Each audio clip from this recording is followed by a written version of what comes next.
Bonsoir mesdames et messieurs, il est 23 heures partout en Côte d'Ivoire. Bienvenue dans cette édition. Voici les titres. Tout d'abord, cette question. Qu'est-ce que l'annexe fiscale? Quel rôle joue-t-il dans la mobilisation des ressources? Autant de questions que nous nous sommes posées et un économiste nous en donne les réponses. Vous le verrez dès le début de ce journal. Puis, nous nous intéresserons aux coopératives scolaires. Nous évoquerons leur importance et leur fonctionnement. Que fait le ministère de l'Éducation nationale pour leur venir en aide? Éléments de réponse dans le reportage de Zegui Sephora à suivre dans une quinzaine de minutes. En France, le président Emmanuel Macron a défendu sa politique migratoire et menacé de sanctions tout manquement des policiers. C'était au cours de sa visite à Calais, ce bidonville de plus de 8000 migrants démantelé en octobre 2016.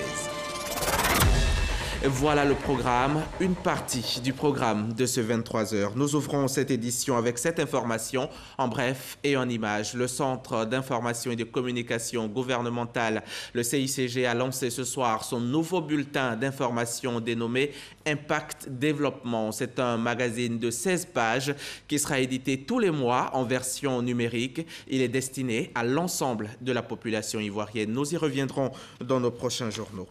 Et puis au chapitre économie de ce journal, cette question que plusieurs d'entre vous se sont certainement déjà posée. L'annexe fiscale, qu'est-ce que c'est? Quel est son rôle dans la mobilisation des ressources fiscales de l'État? Quelle autorité est chargée de l'élaborer et de l'appliquer? Mahama Traoré, notre reporter, a rencontré un économiste et lui a posé ces questions. On regarde. Mobiliser des ressources pour financer le développement. S'il existe plusieurs sortes de ressources, la collecte des impôts obéit à l'application de l'annexe fiscale. C'est un document qui permet chaque année, si vous voulez, de fixer la base qui va permettre aux contributeurs de l'impôt de payer leur impôt. Donc cette annexe fiscale est décidée par le gouvernement et sort sous forme de loi et institue un nouveau périmètre fiscal pour tous les acteurs, que ce soit les particuliers, les personnes morales, les personnes physiques ou même d'autres entités.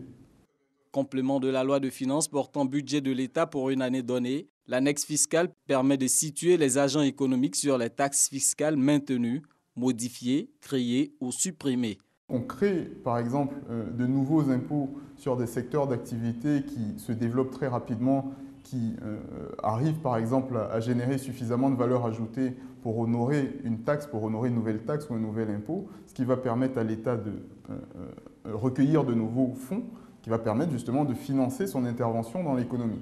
Donc ça, c'est la première chose. On va par exemple décider de supprimer une taxe ou de supprimer un impôt quand on considère que sa contribution aux recettes fiscales n'est pas suffisante par rapport à l'investissement ou à l'organisation que cela nécessite. Donc ce sont des impôts qui vont être considérés inefficaces. Si elle change au fil des années, la vocation de l'annexe fiscale demeure, celle de préserver, voire améliorer la compétitivité de l'économie nationale, selon notre expert.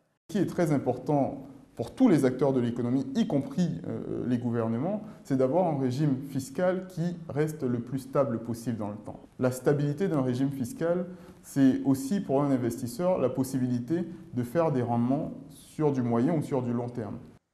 L'annexe fiscale 2018 est en vigueur depuis le 2 janvier dernier. Elle comprend 5 types de mesures, à savoir les mesures de soutien aux entreprises, les mesures de renforcement des moyens de l'État, les mesures à caractère social, les mesures de rationalisation du dispositif fiscal et enfin les mesures techniques. Pour le gouvernement, l'objectif de l'annexe fiscale est clair, c'est créer les conditions d'une économie forte portée par le secteur privé à travers ces mesures fiscales. Mais dans la pratique, ces nouvelles taxes suscitent quelques grincements de dents du côté des opérateurs économiques. Quels sont les impacts de ces nouvelles taxes sur l'activité économique? Élément de réponse dans ce document signé Cheikh Koné Aboubakar. Les usagers des agences de transfert d'argent sont les premiers à payer les frais de la mesure d'institution d'une taxe sur les transactions financières. Ils devront payer désormais, en plus des frais initiaux, une taxe de 0,5% sur toutes leurs transactions. Il y a d'autres qui ne savent même pas qu'ils ont augmenté les frais. Et quand ils viennent, ils pensent que c'est nous-mêmes qui avons augmenté. Selon l'autorité de régulation des télécommunications en Côte d'Ivoire, ARTCI, chaque jour, le volume des transactions en mobile money s'élève à 17 milliards de francs CFA. En instituant cette taxe, l'État veut engranger 85 millions de francs CFA par jour. Outre la transaction des transferts d'argent, depuis le 2 janvier dernier, une quarantaine de taxes et impôts touchent des produits et services majeurs de grande consommation. L'industrie du maquillage n'est pas en reste. Les produits de beauté et produits cosmétiques tels que les mèches, les parfums, les rajouts de cheveux sont désormais soumis à des droits d'accise. Entendez, une taxe perçue sur la consommation de certains produits. Le taux de cette taxe est fixé à 10% du prix de vente sortie usine. Les opérateurs de ce secteur se disent surpris. S'ils montent trop, ça ne va pas nous arranger, ça ne dépasse. Ça ne nous arrange même pas. Des inquiétudes et craintes également partagées chez les distributeurs de boissons comme Lucas Assalé. J'avoue que depuis que nous avons vu cette augmentation, chacun de nous se pose la question, qu'est-ce que cette activité va devenir? Est-ce que nous allons pouvoir continuer en supportant ces taxes, ces nouvelles taxes? Et donc nos consommateurs vont subir le coût, ça c'est évident. Le taux d'accise des bières passe de 15% à 25%, soit une augmentation de 10 points. Quant aux boissons énergétiques et non alcoolisées, leur taux d'accise passe de 12% à 20%, soit un relèvement de 8 points. Nous étudions les voies et moyens pour appliquer cette nouvelle disposition, mais avouons que nous n'avons pas trouvé encore toute la solution. Nous sommes toujours à la recherche de cette solution. Plusieurs autres taxes et impôts sont prévus au titre de l'année fiscale 2018. Il s'agit entre autres du relèvement des droits d'accise sur le tabac qui passe de 35% à 38%. L'institution du prélèvement d'un taux de 7,5% sur les gains provenant des jeux du hasard. En clair, le parieur qui obtient un gain de 10 millions de francs CFA, il lui sera soustrait 750 000 francs en guise d'impôt. Mais aussi et surtout, la suppression du régime du réel simplifié d'imposition qui porte désormais le seuil de l'impôt synthétique de 5 millions de francs CFA à 10 millions de francs CFA. Une mesure difficilement acceptée. Nous sommes en train de travailler pour amener nos commerçants de l'informel au formel. Mais lorsqu'on nous dit maintenant que ce qui était au chiffre d'affaires de 5 millions passe à 10 millions, ça veut dire du simple au double, et ça va maintenir ces commerçants-là dans l'informel. Pour l'administration fiscale, l'instauration de ces nouvelles taxes se justifie. Les nouvelles taxes qui ont été introduites visent à fiscaliser certains produits dont la taxation est recommandée par le dispositif communautaire de l'UEMOA. Il y a certains secteurs qui, ayant les mêmes caractéristiques que d'autres secteurs taxés, ne supportaient pas d'impôts. C'est tout cela qui peut donner l'impression qu'il y a de nouvelles taxes qui ont été créées. Au total, le gain net des mesures contenues dans l'année fiscale pour l'année 2018 est évalué à 75,4 milliards de francs CFA. Ce montant est obtenu par la différence entre des recettes générées de 78,78 milliards de francs CFA et les pertes induites de 3,38 milliards de francs CFA. Un impact sur les activités économiques diversement apprécié entre l'État et le secteur privé. Aboussier Ouattara est le directeur général des impôts. Il a expliqué récemment le fondement des nouvelles taxes introduites dans le dispositif fiscal ivoirien. C'était au micro de notre reporter Jean-Louis Gbangbo. 2 semaines après son entrée en vigueur, l'annexe fiscale 2018 a du mal à être acceptée par le secteur privé. Le directeur général des impôts a donc saisi l'occasion de cette rencontre avec les médias pour expliquer le bien fondé de ce nouveau dispositif fiscal. L'annexe fiscale pour la gestion 2018 a décidé de repositionner notre pays en matière de fiscalité en nous permettant de respecter la législation communautaire. Et donc, il est bon de savoir que cette réforme s'inscrit dans le cadre des engagements internationaux de notre pays.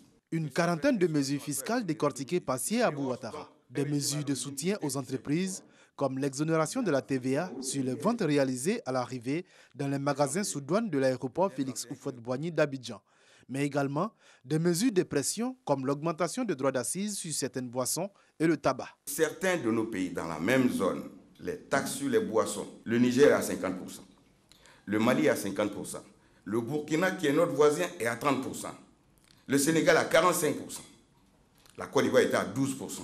La Côte d'Ivoire, qui est la locomotive de la région, malheureusement se retrouvait le mauvais élève. Nous sommes signataires de la convention de l'OMS pour la lutte contre le tabagisme. Et cette convention a fait obligation aux pays signataires d'aligner leur fiscalité en matière de taxation des tabacs. Tout en précisant que le secteur privé a bien été associé à l'élaboration de ces nouvelles mesures, le directeur général des impôts a indiqué que la porte de la discussion reste ouverte. Ceci afin d'aboutir à un consensus autour de l'annexe fiscale 2018. J'ai demandé à Monsieur le Premier ministre que les discussions sur l'annexe fiscale soient approfondies, notamment en rencontrant le secteur privé en vue de faire des propositions au gouvernement qui tiennent compte de notre volonté d'accélérer le développement de notre économie. Ces mots sont du chef de l'État, le président Alassane Ouattara. Voilà qui est clair. On peut donc aisément refermer ce chapitre pour parler maintenant emploi. L'emploi des jeunes, une autre priorité pour le gouvernement. Sidi Tiemoko Touré vient d'ailleurs de faire un point. Le ministre de la Promotion, de la Jeunesse, de l'Emploi des jeunes et du service civique note la mise en œuvre de programmes en faveur de plus de 130 000 jeunes de 2015 à 2017 et annonce même de bonnes perspectives pour 2018. Il était l'invité du Press Club de l'UNJCI, Serge Collier. Environ 52 000 jeunes bénéficiaires d'un programme de formation. 36 728 touchés par des programmes en faveur de l'emploi salarié. En ce qui concerne le financement de l'auto-emploi et de l'entrepreneuriat, ce sont 41 593 jeunes qui ont été soutenus. Ces chiffres réalisés de 2015 à 2017 témoignent du travail abattu par le ministère de la Promotion de la Jeunesse, de l'Emploi jeune et du service civique. Au total, plus de 130 000 jeunes ont su saisir leur chance. La thématique dans notre département cette année portera sur le civisme et la citoyenneté. Nous allons aller beaucoup plus loin cette fois-ci avec le projet de loi qui a été adopté en fin d'année 2017, le projet de loi par rapport à la réintroduction du service civique en Côte d'Ivoire. Nous allons pouvoir prendre les jeunes en charge, les accompagner vers une meilleure contribution à la communauté de façon positive, mais surtout une contribution éducative. À ce jour, selon le ministre, des centaines de milliers de jeunes ont visité ou sont inscrits sur le site de l'agence Emploi Jeunes. Le plus important, c'est de prendre de l'initiative. Nos jeunes ont manqué de l'initiative par le passé. Fort heureusement, cela est en train de changer. Il faut qu'ils bougent, qu'ils aillent vers les outils mis à leur disposition. Ils verront la différence, ils verront les accompagnements que l'État de Côte d'Ivoire fait pour eux. Dans leurs initiatives, c'est déjà 50% du chemin parcouru vers le succès. Le différentiel, ce n'est plus que du management. Et nous les accompagnerons sur le différentiel pour qu'ils puissent avoir les réponses à l'insertion qu'ils veulent. Invité du Press Club de l'UNJCI, l'Union nationale des journalistes de Côte d'Ivoire, Sidi Tiemoko Touré s'est prononcé sur plusieurs programmes en faveur de l'épanouissement des jeunes de Côte d'Ivoire. Venons-en maintenant aux coopératives scolaires. Il s'agit pour certains établissements, en plus des cours dispensés, de créer des projets, notamment la culture hors sol, le tissage de pagnes baoulées, la couture, la photographie. Quel est l'intérêt pour les élèves d'appartenir à une coopérative scolaire? Quelle est la position du ministère de l'Éducation nationale? Suivant ce reportage de Sephora Zegui et Christelle Menant. D'accord.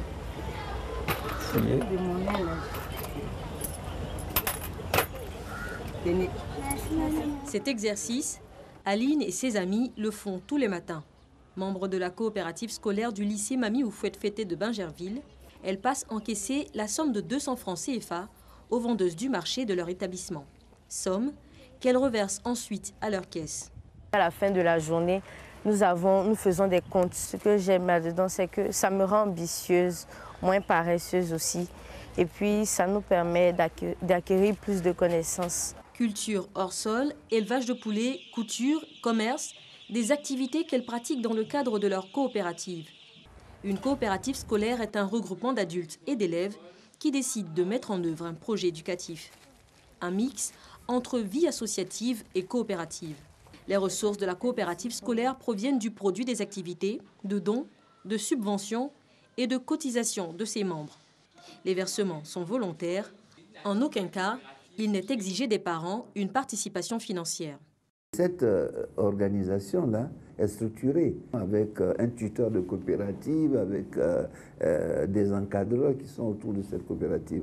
La fonction première des coopératives, comme je le dis, c'est de permettre aux enfants de construire des compétences. Même engouement au lycée Jeune Fille de Yopougon.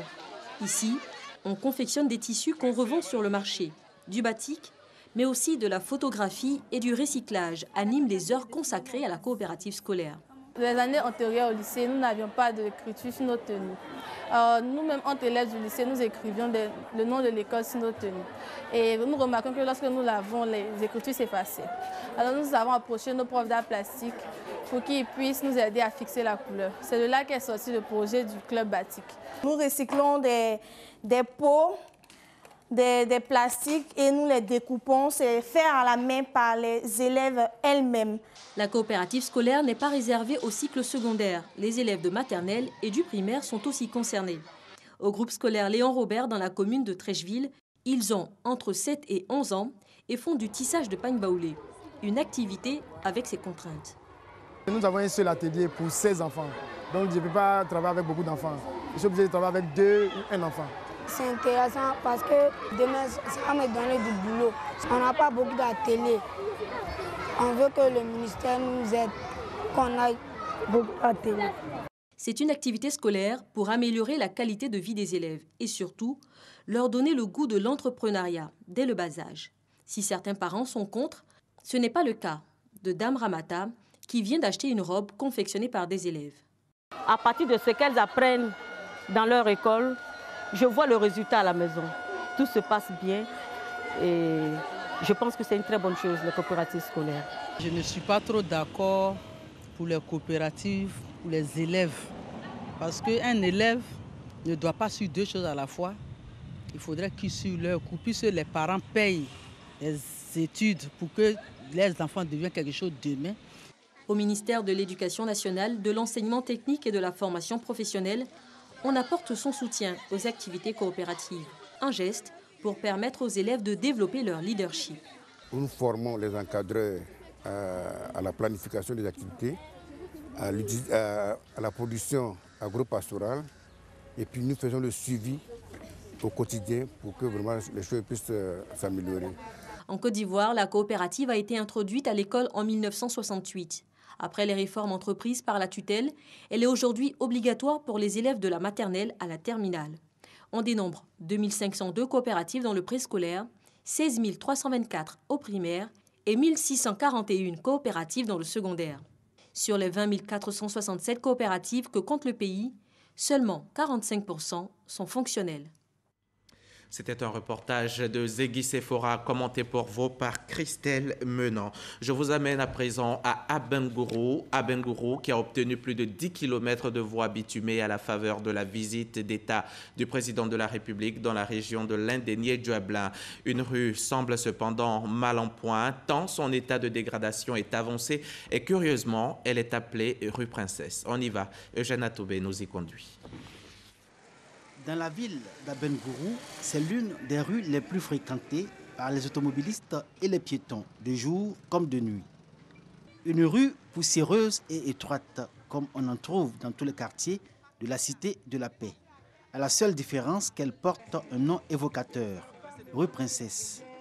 Pas un seul habitant d'Abengourou qui ne se plaint ou ne s'offusque de l'état de cette rue, et pour cause. Si la rue Princesse est bitumée, je pense que ça va beaucoup rendre encore plus beau, plus jolie la ville. Puisque tout le monde y passe, même les étrangers qui viennent d'ailleurs, qui veulent s'amuser, qui veulent s'éclater dans les périodes de fêtes, ils viendront ici parce que les maquis n'existent plus dans d'autres quartiers, ce n'est pas ici à la rue Princesse. C'est souvent la mairie qui vient gratter un peu, en tout cas eux aussi, mais ils ne font qu'aggraver la situation. Quand ils font comme cela, vraiment on ne peut plus passer. La rue Princesse a un tronçon long d'environ 1 km au quartier Commerce. Elle est bordée de part et d'autre de ses accotements de commerce, maquis, bars, restaurants, étals divers et cabines téléphoniques. Pour tout dire, une rue attractive et pourvoyeuse d'emplois. Mais la rentabilité des activités qui s'y déroulent est en nette baisse, comme l'indiquent certains propriétaires qui pointent un doigt accusateur sur les autorités municipales. Tu es assis avec ton verre, c'est la poussière que tu consommes. On se plaint, mais vraiment, il n'y a rien à faire. On a fait des délégations pour aller à la mairie. En tout cas, le retour n'est pas bon. Il n'y a pas de goudron, il n'y a rien. Les gens refusent de venir ici payer à la poussière. On a oublié d'arroser ça avec une noix là. Mais on ne gagne même pas même. Vous avez votre voiture bien, et ça te dit de venir te mettre ici. S'il pleut là, tout est poton. Tout. Si la rue Princesse apparaît pour les populations d'Abengourou comme une attente trompée, la ville peut toutefois se targuer d'avoir évolué et gagné énormément. en termes de bitumage de sa voirie. 10 km de bitume ont été obtenus à la faveur de la visite d'État du président de la République dans la région de l'Indénieux-Guablin. Pourquoi est-ce que tout la Bengo a été bitumé à part la rue Princesse? Bon, personne ne nous répond, ne sait vraiment pas ce qui se passe. Mais il faut dire que nous sommes un peu déçus parce qu'on n'a pas de réponse aux questions. Et aujourd'hui, entre grogne et interrogation des populations, la mairie d'Abengourou reste placide pour ce qui est entrevu. Le bitumage de la rue Princesse, très prochainement, dit-on, mais au sujet duquel, jusque-là, il n'y a eu aucune communication. Nous avons bénéficié d'abord du programme précis, 4 km 600 de bitume. Lorsqu'on faisait ces études-là, la rue Princesse était vraiment praticable. C'est ce qui a fait que la rue Princesse a été un peu oubliée. Il y avait précis 2 encore. Les études sont déjà faites, les appels d'offres sont déjà passés, l'entreprise adjudicataire déjà connue, dont les travaux normalement doivent démarrer dans ce mois de janvier-là. Et là, la rue Princesse est en priorité. La rue Princesse, y compris les autres voies de la ville d'Abengourou, forment un linéaire de 350 km, illustration de l'énormité des besoins à combler au plan de la voirie. À cela, il faut ajouter les questions de salubrité et d'assainissement qui, vraisemblablement, seront au cœur des débats pour les prochaines municipales. De retour ici à Abidjan, les militants du PDCI-RDA se sont retrouvés hier à la maison du parti, ici même à Cocody. Et lors de ce premier grand rendez-vous de l'année 2018, Henri Konan Bédié a décliné les priorités du parti, notamment sa redynamisation, la redynamisation donc du PDCI-RDA. Les précisions de Michel Digré. C'est un air de fête qui a soufflé sur la maison du parti à Cocody. Pour ces premières retrouvailles de l'année 2018, ils sont venus de toutes les contrées du pays pour rencontrer le président du PDCI, Henri Konan Bédié, mais surtout remobiliser les jeunes et les femmes face aux défis futurs.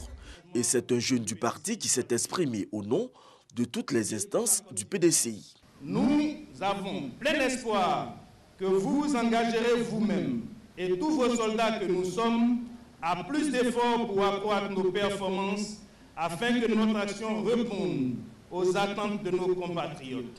S'adressant aux militants, Henri Konan Bédié a donné les enjeux de cette année 2018. Il s'agit d'une année particulièrement importante, aussi bien pour notre parti que pour notre pays. Il nous appartient de prendre les dispositions qui s'imposent pour que nous obtenions les résultats que nous attendons. J'ai déjà donné des orientations dans ce sens, relativement à notre comportement en tant que famille politique. Autre temps fort de cette rencontre, l'hommage à certains anciens du PDCI-RDA décorés dans l'ordre du Bélier. Un mot de religion dans ce journal. La 108e assemblée plénière des évêques catholiques de Côte d'Ivoire vient de se tenir sous le thème « La cathédrale au service de la fidélité à l'Évangile ». Une conférence axée sur la formation dans la foi, la charité et l'action pastorale. C'est ce que nous dit Kwadio Kwame, notre confrère de RTI Boaké. Dans son discours d'ouverture à cette 108e assemblée plénière, Monseigneur Ignace Bessidogo a relevé l'importance de cette rencontre, instrument de communion entre les évêques. Une communauté de vues pastorale représentant la vraie richesse dans la diversité. Pour le président, la présence du nonce apostolique sent l'odeur des brebis que porte le pape affectueusement sur les épaules. Et Monseigneur Bessi de dégager les pistes de réflexion de cette conférence. Le chrétien et la franc-maçonnerie. Il s'agit de dire aux chrétiens de faire un choix à l'évangile et une fois que ce choix est fait, de rester fidèle à ce choix. Les évêques s'engagent dans une activité commune, à savoir établir un plan stratégique pour conduire toutes nos activités pendant les 5 prochaines années. Au nom du Saint-Siège, le nonce apostolique a indiqué les défis à relever pour une église catholique forte au service de la paix. La vie démocratique dans le pays, Nous devions nous interroger aussi sur le phénomène de l'émigration, de ceux qui veulent partir de la Côte d'Ivoire. La formation de nos frères et sœurs chrétiens, la formation dans la foi. Et bien sûr aussi dans la charité, c'est-à-dire dans l'action pastorale, l'action sociale. Une semaine, c'est le temps que va durer cette conférence des évêques catholiques de Côte d'Ivoire autour du thème « La catéchèse au service de la fidélité à l'Évangile ». En bref et en images, le pape François, en visite au Chili, a exprimé ce mardi sa honte et sa douleur pour les scandales de pédophilie en vogue dans le pays, dans son premier discours prononcé au lendemain de son arrivée. Ensuite, le pape se rendra au Pérou du 18 au 21 janvier prochain. Ce voyage sera marqué par la question des peuples indigènes, mais aussi par la délicate question des abus sexuels. Emmanuel Macron, lui, a affirmé ce mardi lors d'un discours ferme devant les forces de l'ordre de Calais que l'État ne laissera se reconstituer une jungle. Il a aussi promis l'engagement de l'État sur la distribution de nourriture aux migrants. Le récit de Gabriel Zani. Un discours à pas de Calais ce mardi qui réaffirme la politique migratoire d'Emmanuel Macron, le président français. La ville de Pas-de-Calais a vu s'installer depuis le début de la ruée vers l'Europe des milliers de migrants. Calais était devenu donc en espace de quelques années un passage illégal vers les autres pays de l'Union européenne, notamment l'Angleterre. Nommé la jungle, le bidonville fut démantelé en 2016. Et Emmanuel Macron a annoncé ce mardi qu'il n'y aurait plus un nouveau bidonville à Calais. En aucun cas, nous ne laisserons ici se constituer ou se développer des filières illégales. En aucun cas, nous ne laisserons ici se reconstituer une jungle ou une occupation illégale du territoire. Pour que Calais ne soit plus la porte d'entrée illégale en France, les forces de l'ordre sont mises à contribution. Le président français a demandé au ministre de l'Intérieur d'accorder aux policiers et gendarmes affectés de manière permanente dans le Calais un traitement exceptionnel pour cette année. Et il nous faut tout à la fois avoir cette humanité parce que ce sont des femmes et des hommes à qui nous la devons et nous devons la reconnaître, qui sont face à nous, mais parce que ce sont des femmes et des hommes fonctionnaires de notre République qui sont là, qui se sont engagés au quotidien et qui ont droit au respect eux aussi.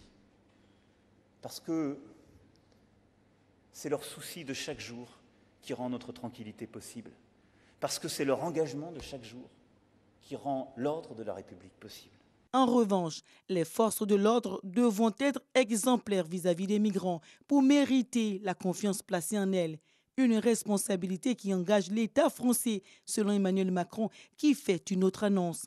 Celle de la prise en charge par l'État de la distribution de repas aux migrants. Une tâche exécutée jusqu'alors par 4 associations, l'Auberge des migrants, Utopia 56, Refugees Communauté Chicken et Salam. En résumé, le président français demande plus de responsabilité à tous ceux qui sont engagés dans la gestion des migrants à Pas-de-Calais. En février prochain, Emmanuel Macron va mettre sur la table du Conseil des ministres son projet de loi Asile-Immigration. Au regard du discours de Pas-de-Calais, le président français a voulu démontrer l'efficacité et l'humanité de son projet.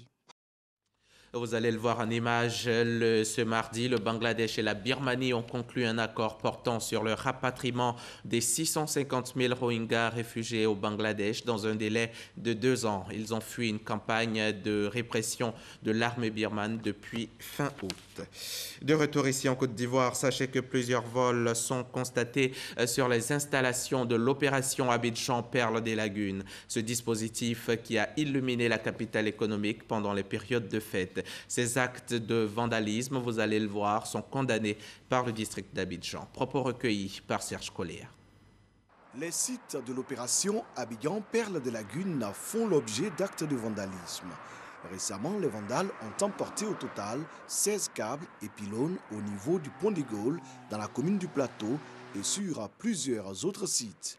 Le district autonome d'Abidjan, dans un communiqué, invite les populations au civisme et rappelle que les auteurs de ces actes et leurs complices s'exposent à la rigueur de la loi. Mais déjà, les services du district ont commencé à retirer les installations luminaires.